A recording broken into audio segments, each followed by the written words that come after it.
Hare Rama, Hare Rama, Rama Rama, Hare Hare, Hare Krishna, Hare Krishna, Krishna Krishna, Hare Hare, Hare Rama, Hare Rama, Rama Rama, Hare Hare, Hare Krishna,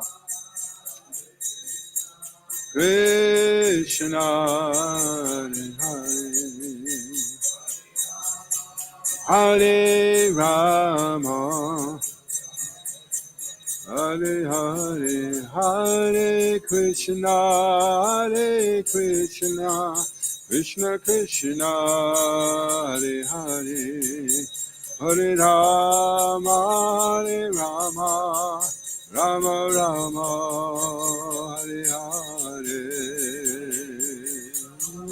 Hare Krishna,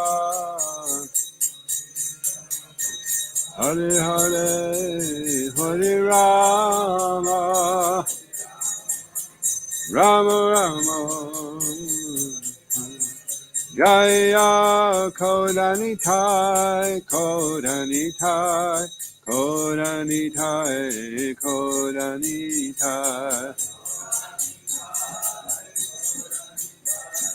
Kodanitai, Kodanitai. Jaya Nityananda Ram, Nityananda Ram, Nityananda Ram, Nityananda Ram.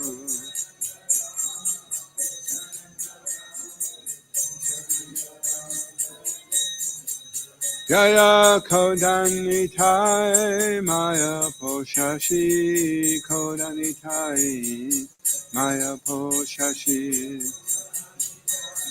Maya Poshashi, Kodanitai, Jaya Maya Poshashi.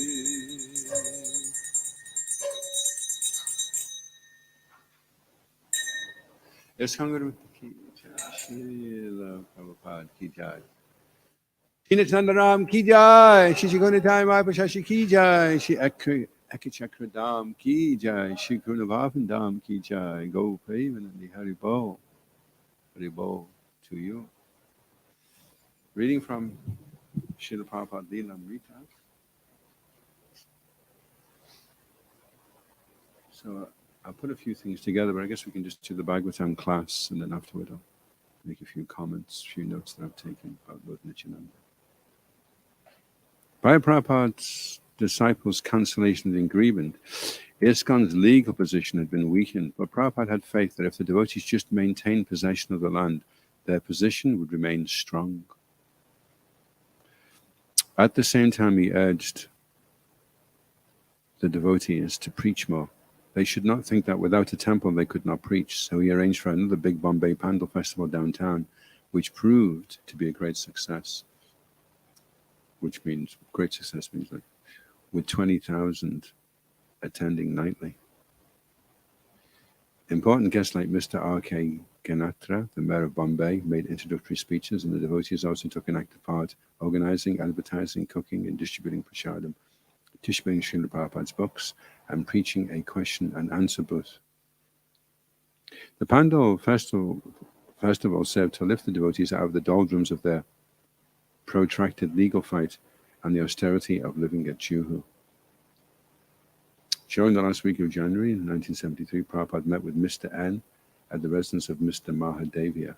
Although Prabhupada's lawyers had filed a criminal case against Mr. N, Prabhupada wanted to attempt an out-of-court settlement. He had always been gracious and charming with Mr. N, and Mr. N had always appeared responsive and polite, but this time was different. Gone with the smiles and friendly words, the two were remaining barely civil to each other. After a few minutes, Prabhupada asked his disciples to leave the room. Speaking in Hindi, Mr. N accused Prabhupada and the devotees of being connected with the CIA. I will come on Monday, said Mr. N tersely, with a check for 2 lakhs to pay back your down payment. All right, Prabhupada replied. If you don't want to part with your land, then we will leave. But think before you do this. Mr. N continued his accusations. You people are calling yourselves the owners of the land. You're just big disturbance to the whole area, getting up at 4 and all this. We do not claim to be the owner, Prabhupada replied. Krishna is the real owner. I am not the real owner. Krishna is already there on his land. Why are you bothering us so much? Simply take the money and give us the land. Or if you want us to vacate, then prepare the check. Prabhupada had been speaking with restraint, but now his tone became angry. Bring out your check.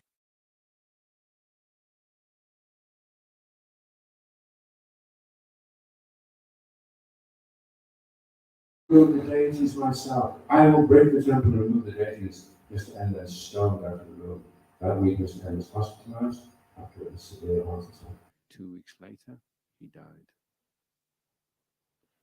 Shil Prabhupada ki jai. And a not cherry note.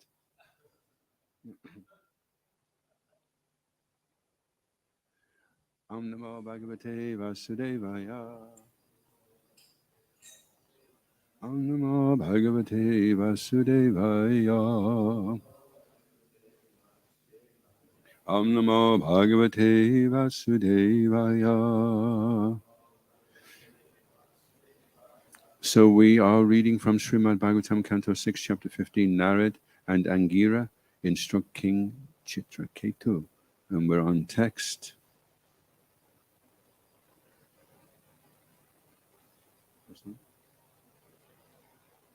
Oh, really? Okay. So I'll just run through the translations then. The great sage Narad continued, my dear king, attentively receive from me a mantra which is most auspicious.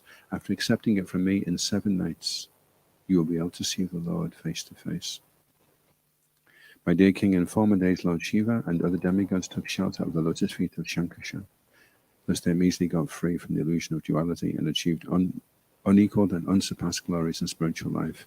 You will very soon attain the very same position. And who's Lord Sankarshan? Yeah. And who's Balaram? Nitai. Thus then, the Bhaktivedanta purpose of the 6th canto, 15th chapter of Srimad Bhagavatam, entitled The Saints, Narad and Angira instruct King Chitraketu. So 7 days, and you'll see the Lord face to face. How many days have we been chanting Hare Krishna now? I don't know, maybe some of you have seen the Lord face to face. Yeah. By Prabhupada's mercy. King Chitraketu meets the Supreme Lord. This is chapter 16. As related in this chapter, Chitraketu was able to talk with his dead son and hear from him the truth of life. When Chitraketu was appeased, the great sage Narad gave him a mantra, and by chanting this mantra, Chitraketu found shelter at the lotus feet of Sankarshan. The living entity is eternal, thus he has neither birth nor death. Nahanyate hanyamani salirai. According to the reactions of one's fruitive activities, one takes birth in various species of life, among the birds, beasts, trees, human beings, demigods, and so on, thus rotating through various bodies. For a certain period of time, one receives a particular type of body as a son or father in a false relationship. All our relationships in this material world with friends, relatives, or enemies consist of duality, in which one feels happy and distressed on the basis of illusion. The living entity is actually a spiritual soul who is part and parcel of God and has nothing to do with relationships in the world of duality. Therefore, Narada Muni advised Chitraketu not to lament for his so-called dead son. After hearing instructions from their dead child, Chitraketu and his wife could understand that all relationships in this material world are causes of misery. The queens who administered poison to the son of Kritajuti were very much ashamed. They atoned for the sinful act of killing a child and gave up their aspiration to have sons. Thereafter, Narada Muni chanted prayers to Narayan, who exists as Chatuvyuha, and instructed Chitraketu about the Supreme Lord who creates, maintains, and annihilates everything, and who is the master of the material nature. After instructing King Chitraketu in this way, he returned to Brahmaloka. These instructions about the absolute truth are called the Maha Vidya. After being initiated by Narada Muni, King Chitraketu chanted the Mahavijaya, and after 1 week he attained the presence of Lord Sankishan, who was surrounded by the four Kumaras. The Lord was nicely dressed in bluish garments with a helmet and ornaments of gold. His face appeared very happy. In the presence of Lord Sankishan, Chitraketu offered his obeisances and began to offer prayers. In his prayers, Chitraketu said that millions of universes rest in the paws of Sankishan, who is limitless, having no beginning and end. The Lord is well known to the devotees for his eternity. The difference between worshipping the Lord and worshipping the demigods is that the worshipper of the Lord also becomes eternal, whereas whatever benedictions one can get from the demigods are impermanent. Unless one becomes a devotee, one cannot understand the Supreme Personality of Godhead. After Chitraketu finished his prayers, the Unlimited Lord explained knowledge of himself to Chitraketu. So there's a few texts, and then finally on text 4 we have a purport, which is that one. Okay. Sri Shukadeva Goswami said, "My dear King Parikshit, by his mystic power the great sage Narad brought the dead son into the vision of all lamenting relatives and then spoke as follows." Sri Narada Muni said, "O living entity, all good fortune unto you. Just see, your father and mother, all your friends and relatives are overwhelmed with grief because of your passing away. Because you died untimely, the balance of your lifetime still remains. Therefore, you may re-enter your body and enjoy the remainder of your life, surrounded by your friends and relatives. Accept the royal throne and all the opulences given by your father." Text 4. Jiva uvacha kasmin jamani ami mayam kasmin jamanyami mayam pitaro mataro bhavan pitaro mataro bhavan kamabhiya brahmyamanasya kamabhiya brahmyamanasya deva teyan nir yonasu deva teyam na yonasu jiva uvacha kasmin janyami mayayam pitaro mataro bhavan kamabhiya brahmayam nasya devatriyan yonishu jiva uvacha kasmin janmanyami maya pitaro mataro bhavan kamabhiya brahmayanasya devatriyan yonishu.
lady.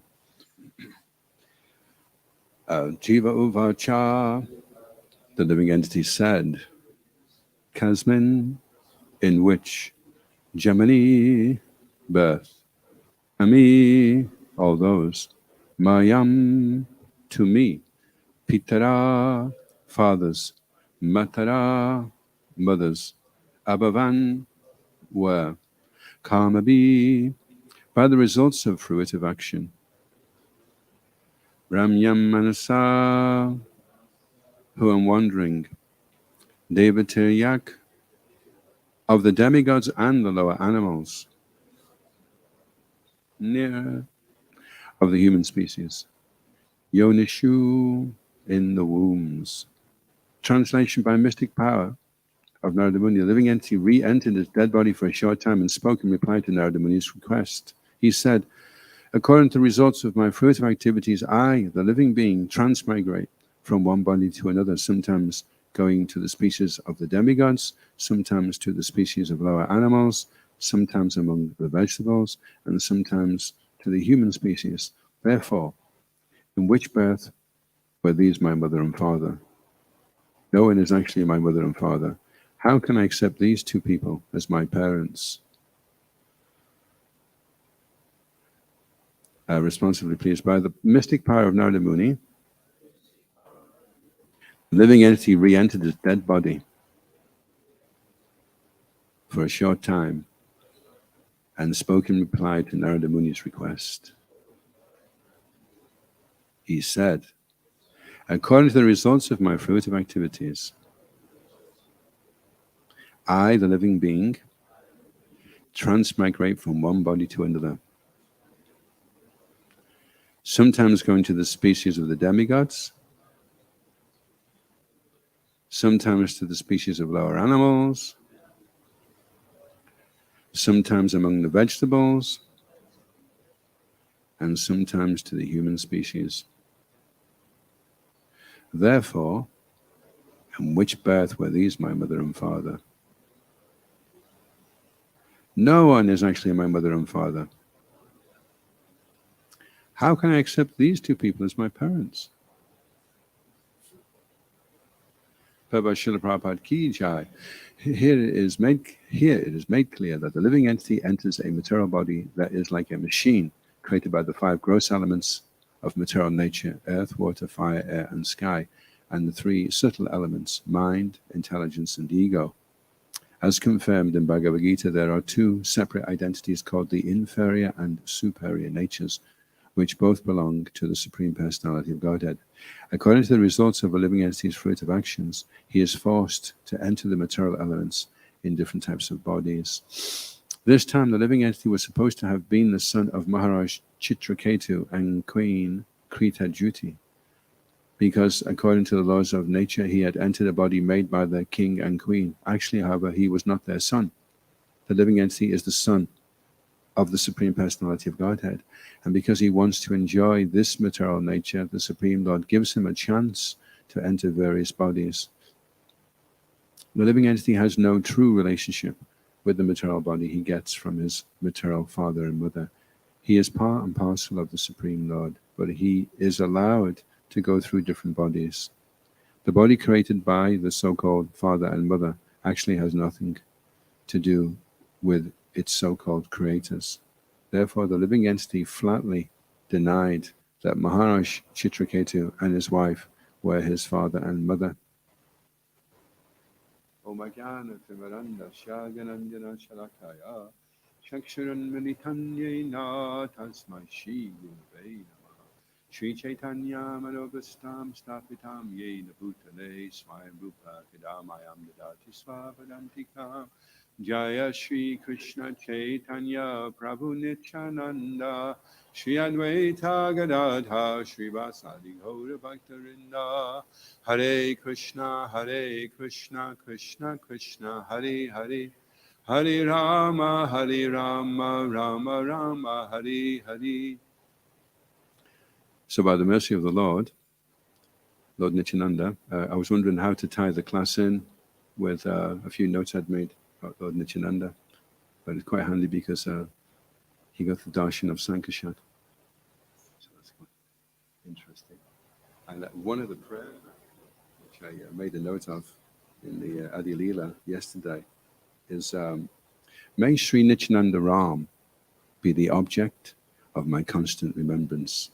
Sankashan, Sheshanag, and the Vishnus who lie on the Karna ocean, Garbha ocean, and ocean of milk are his plenary portions and the portions of his plenary portions.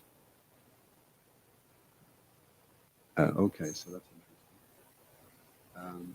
So a few things are interesting here is obviously for the living entity to take birth as the son of King Chitraketu in the first place, it must have had a lot of good karma. And then his father gets darshan of Sankashan 7 days later, so he's in a really good position. And he comes down for a few days, he gets the association of Narada Muni.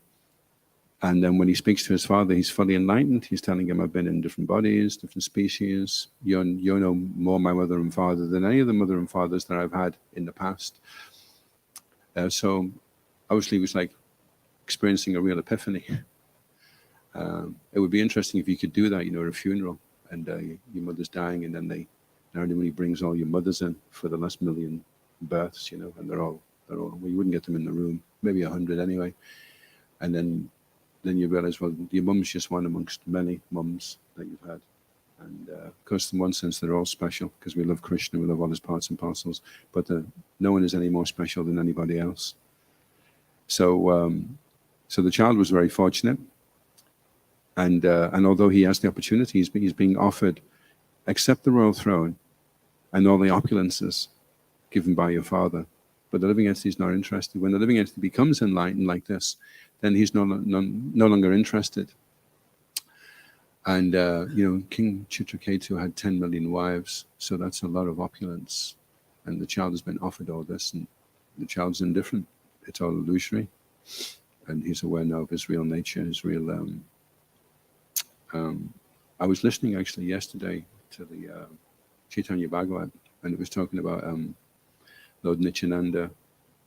Oh, actually, it was Radhanath Maharaj talking about Lord Nityananda's glories and how he made all the different arrangements for devotees to take shot of Lord Chaitanya, including Raghunath Das. And he remarked that Raghunath Das was actually a billionaire. And he became so strict in his austerity. He was practically eating nothing and not even sleeping. So when the living entity becomes aware of his spiritual nature, then he's no longer enticed by all the opulences and trappings of the material world. So Prabhupada says in the purport, it is made clear that the living entity enters the material body that is like a machine.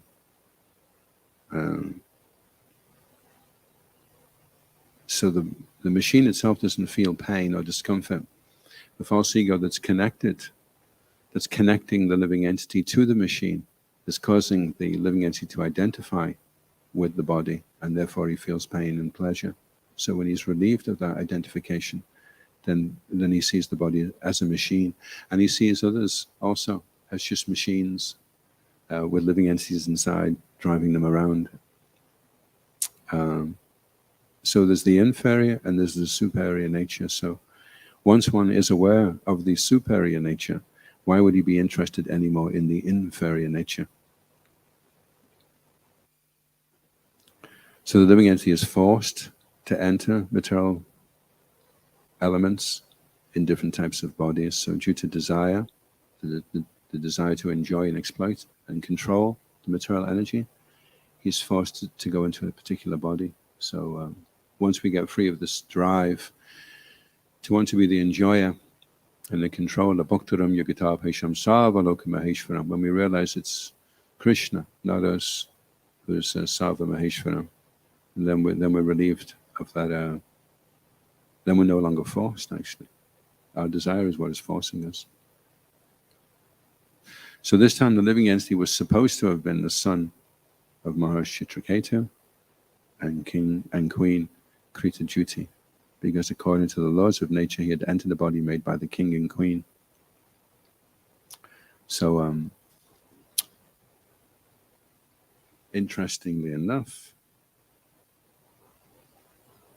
Another point comes up here. Everything, in fact, is inconceivable.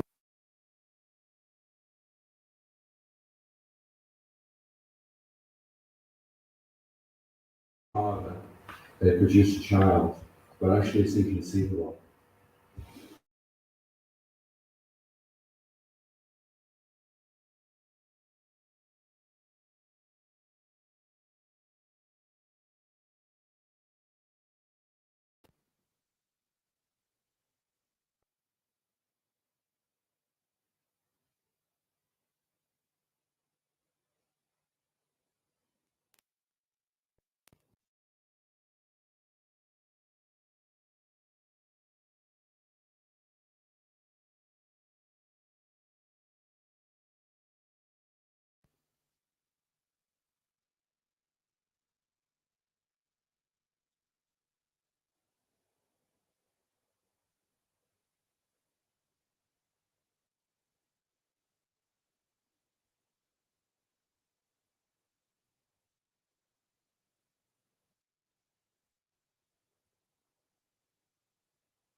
As an atheist, and one should not consult an atheist, however great he may be.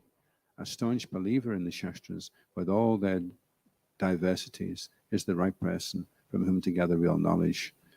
Such knowledge may seem inconceivable in the beginning, but when put forward by the proper authority, its meaning is revealed, and then one no longer has any doubts about it. So it's an interesting process to understand something.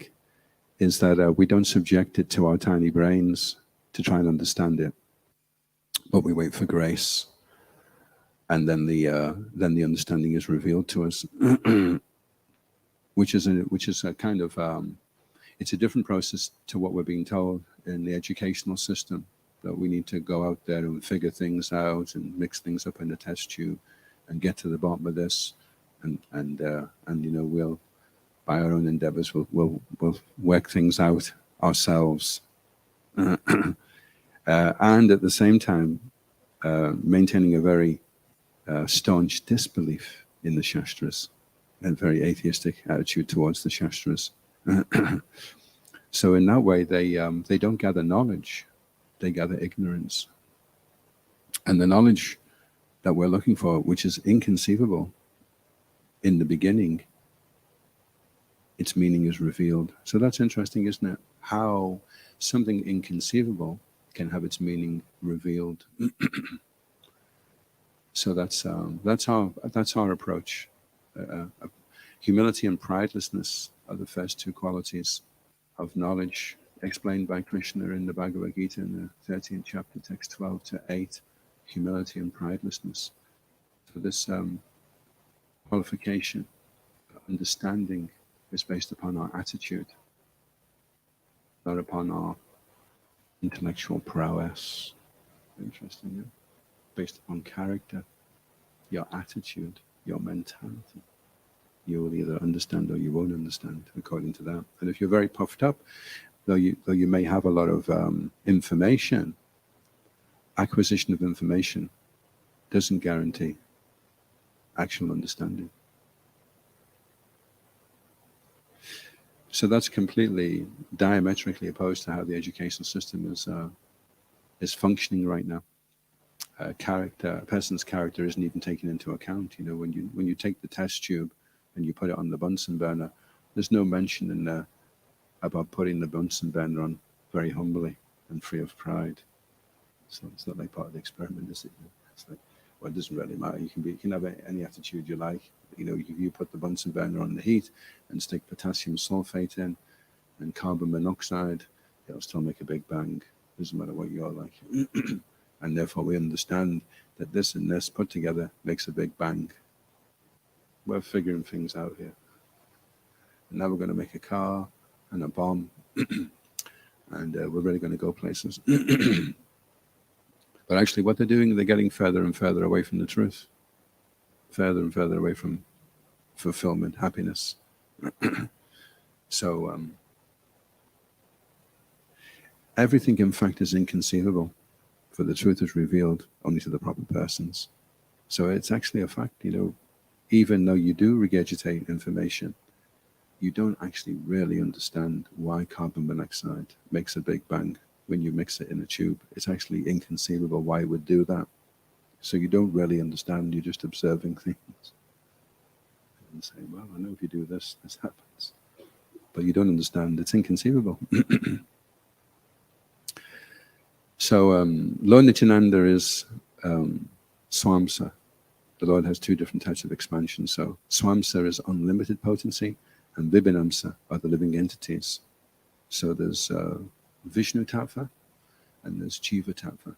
And the Vishnu Tattva is independent of law, and he's fully cognizant, Abhigya Swarat. He's fully cognizant of everything going on in the entire creation. And that's the distinction between him and the Vibhinamsa. The Vibhinamsa is a separated, tiny, infinitesimal point of consciousness, and the Swamsa is unlimited. So all the expansions and plenary portions, they're all unlimited, all powerful, all knowing. And Lord Nityananda, Balaram, is the first expansion. And sometimes it can be hard to understand, well, if nothing is created, then how come Krishna creates everything? Everything comes from Krishna. I was just listening to Srila Prabhupada. He was in a conversation with somebody, and he was saying, because the living entity and the Swamsa and the Vibhinamsa are all expansions of the Supreme Personality, then they're all eternal. So that's hard to understand. It's like we know that the sunshine comes from the sun, but there could never have been a sun without sunshine. It's not that there was a sun. The sun comes up and it's dark because we're waiting for the sunshine to come out. As soon as you say sun, then also there's sunshine. So when you say Krishna, then immediately that means all the expansions. Shishi Kodanitai Maya Poshashiki Jan. And that's inconceivable. That everything is eternal, and at the same time everything has come from Krishna. Aham Savasya Prabhavo. Everything has come from me. The wise who perfectly know this worship me with all their hearts. So the ability to perfectly know this is really up to Krishna. When Krishna reveals his position and ours and our relationship, then automatically we will worship him with all our hearts. And until we are, then we can understand that we don't know it perfectly. We know it theoretically, we can accept it intellectually, but we don't know it perfectly. But we're works in progress, so we're trying to get there, personally speaking, to come to that point of being in perfect knowledge. To a gross materialist, the kingdom of God, Vaikuntha, is certainly a mystery. But to an ignorant man, everything is a mystery for want of sufficient knowledge. So that's interesting, isn't it? A gross materialist. But the fact is everything is a mystery. And Srila Prabhupada, in this example, he says there's millions and billions of planets, and they're all as variegated as this one. And that's inconceivable in itself. Even that we don't really understand. And then he gives the example of the banyan tree. And you have one seed from the banyan tree, and that one seed has the potency to produce a banyan tree with millions of fruits that all have the potency to produce seeds that will grow banyan trees that will produce millions of fruits, which is inconceivable. I mean, imagine if a scientist invented this little speck and it had all kinds of like transistors inside. It was really small, but when you put the speck into a pot with some mud and water, the speck can come out and produce loads more of these specks that can produce loads more. I mean, he would get the Nobel Prize if he could, because it's inconceivable. How can that little speck have all the machinery inside it to be able to change soil into wood and branches and leaves that then can produce more of these specks that can do the same thing again? It's inconceivable. It's just that to get on with life, we just kind of brush it aside. Oh, there's a banyan tree. We'll take a right at the banyan tree, and we'll go down to the village, and you just kind of get on with life. But really, you wouldn't get very far if you were trying to work everything out, because you'd be looking at the banyan tree and thinking, "My God, that's inconceivable. And the sky, why is the sky blue? That's inconceivable. And why is that grass being chewed by a cow and getting turned into milk? And you're trying to figure everything out, you wouldn't get very far. So it's inconceivable, and you just think, okay, well, I guess this is just the way it is. And you get on with your life as best that you can, you know. And then if you want to solve the problem of things being inconceivable, then you'd have to go on an internal journey to have that knowledge revealed to you. And Krishna can do that just as the sun lights up everything in the day. Krishna can reveal Jnana Dipena Bhasvata. Bhasvata is the glowing lamp of knowledge. Dipena, the lamp, deep Jnana, that shining lamp of knowledge. And it's referred to in the Bhagavad Gita in the 14th chapter that the mode of goodness, a person in the mode of goodness, is symptomized by all the gates of the body are illuminated by knowledge. How he hears, how he sees, smells, tastes, everything, how he interacts with the material energy is all with knowledge. He understands what things are there for, how things should be utilized. He fully understands.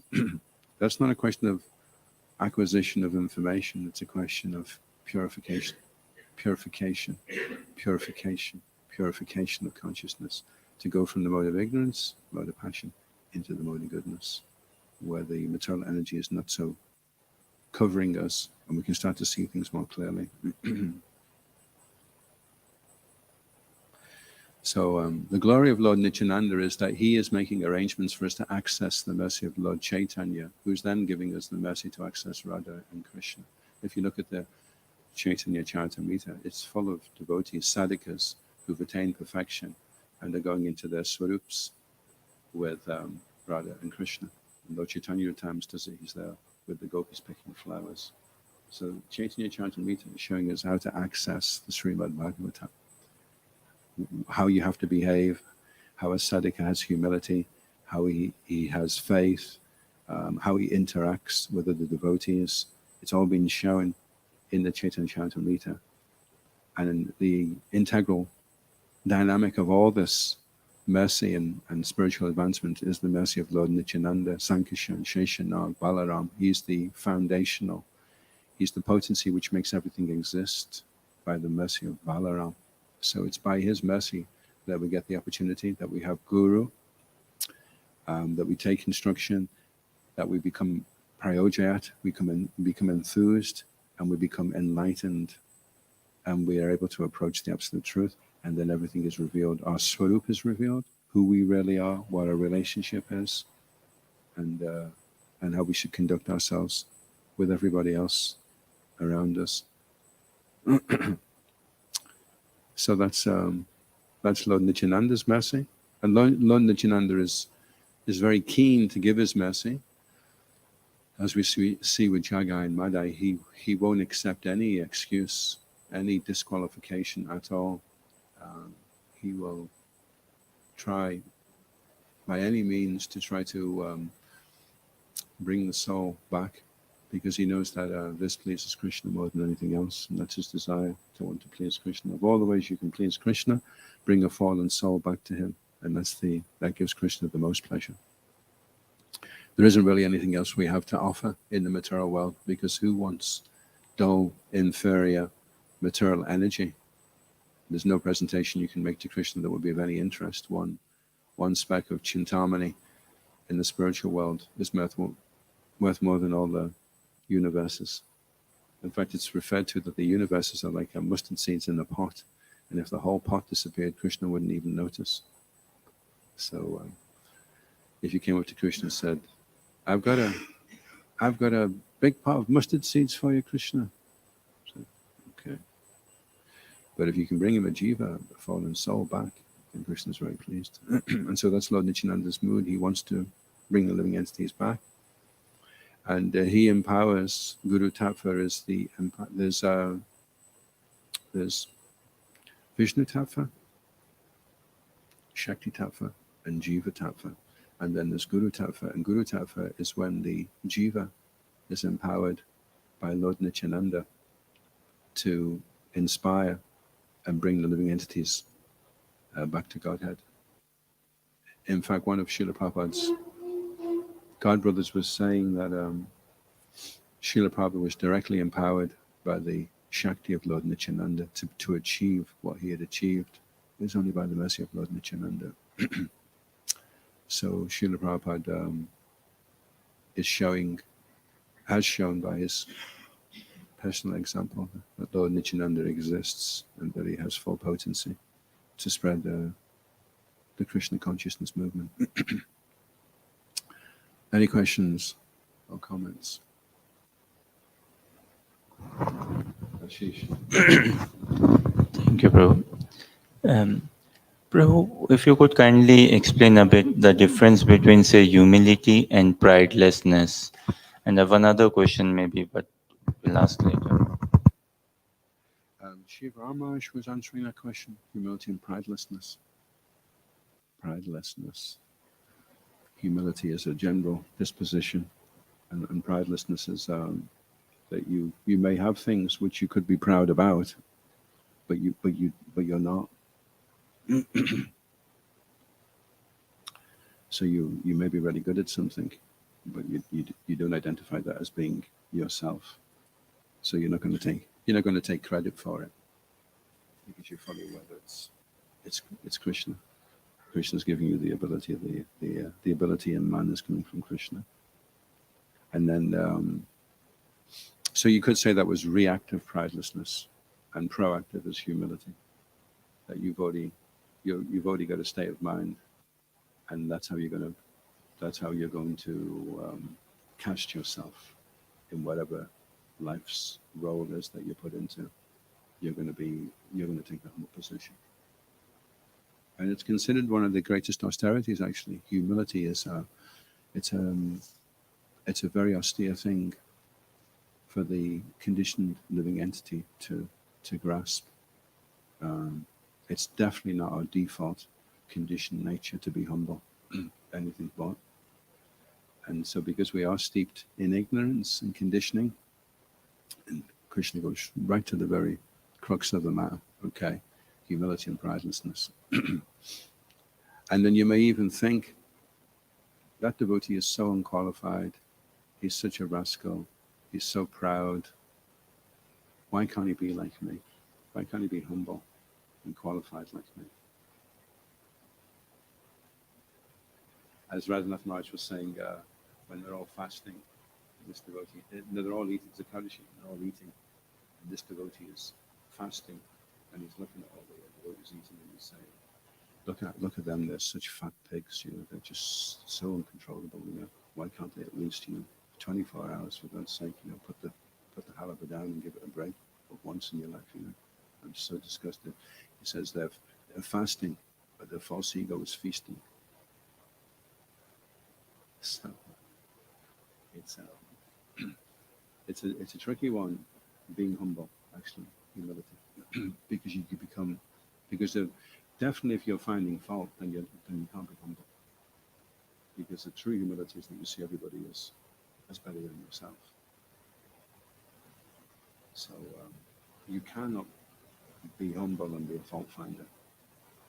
It's a contradiction. Bhaktisiddhanta Saraswati Thakur, he says, how can you engage in this criticism and at the same time consider yourself humble? So actually it's a symptom of pride when you're like that, when you're feeling like that.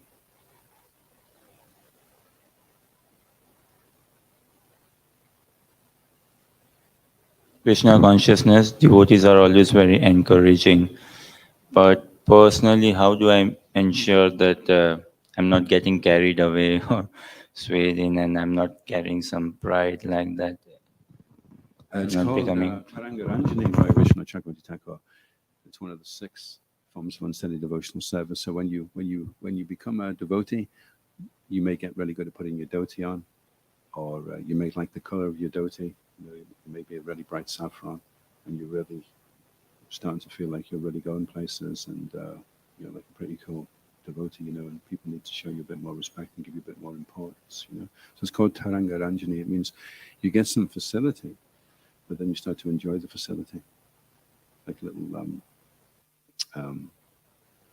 it's referred to as being like little waves that are kind of pushing you along, and you start to feel like, wow, I'm really going places. I'm actually a very far devotee. So that causes devotional service then to be unsteady, and eventually it will erode enthusiasm. It's kind of counterintuitive enthusiasm, because you'd think, well, if I can find faults with other people and think that I'm better than everybody else, I'm going to get really fired up and really enthused. But Bhaktisiddhanta says that when faults of others delude and misguide you, introspect and find fault with yourself. Nobody can harm you unless you harm yourself. So that's when you're harming yourself. You'd think finding fault with myself would be harming myself. But finding fault with others is when you're harming yourself. And when you're finding fault with yourself, then you're being humble. And then if you're being humble and you're finding fault with yourself, amazingly enough, then you become enthused. You'd think you'd be unenthused, but actually you become enthused, because then you're thinking, wow, Lord Nityananda is so kind. He's given me shelter. He's given me an opportunity to approach Lord Chaitanya, although I'm so unqualified. What mercy I'm receiving, you know? How are you going to feel like you're receiving mercy if you feel like you're so qualified? You think, yeah, Lord Nityananda, he's really merciful, but he doesn't really have to bother with me. I'm already there, you know? So you just carry on being merciful to the Jagais and Madhais, Lord Nityananda, but I'm fine. I can take care of myself. You know? It's okay. No, it is good though. Yeah, I think you should be merciful. You should definitely be merciful to him. Look at the state of him. He definitely needs a bit of mercy. But me, I'm A-okay. No problem. You know, so then if you don't feel you need the mercy because of your pride, then you won't get it. You'll disconnect, and then you'll dry up in due course of time. So better that we're introspecting and seeing our faults and begging the Lord for mercy. See, these relationships we have with each other, like in this pastime with King Chitraketu, they're all false and illusory. Our real relationship is with Krishna. And if we're finding fault with ourselves, we're doing that because we want to make ourselves better for Krishna, so that we can serve Krishna better. And then if someone else has got a problem, that's between them and Krishna. It's not my problem. They have to figure it out for themselves. I don't really intrinsically have a relationship with you, other than that we're trying to achieve the same destination. But my real relationship is with Krishna. And so do I feel that I'm completely free of fault now? That I can just stand before Krishna and I'll be accepted? I'll be a pure devotee? That I'm a pure devotee? Prabhupada woke up Guru Kripa at 2 o'clock in the morning. He said, what are you doing? He said, I'm sleeping, Srila Prabhupada. And he said, why are you sleeping? He said, because I think I'm the body, Srila Prabhupada, and the body's tired. Srila Prabhupada said, why do you think you're the body? He said, because I'm not a pure devotee. And Prabhupada said, why are you not a pure devotee? And then the Guru Kripa started crying. So that's how we should be on ourselves. Why am I not a pure devotee? The only thing wrong with ISKCON, or the biggest problem with ISKCON, is that I'm not a pure devotee.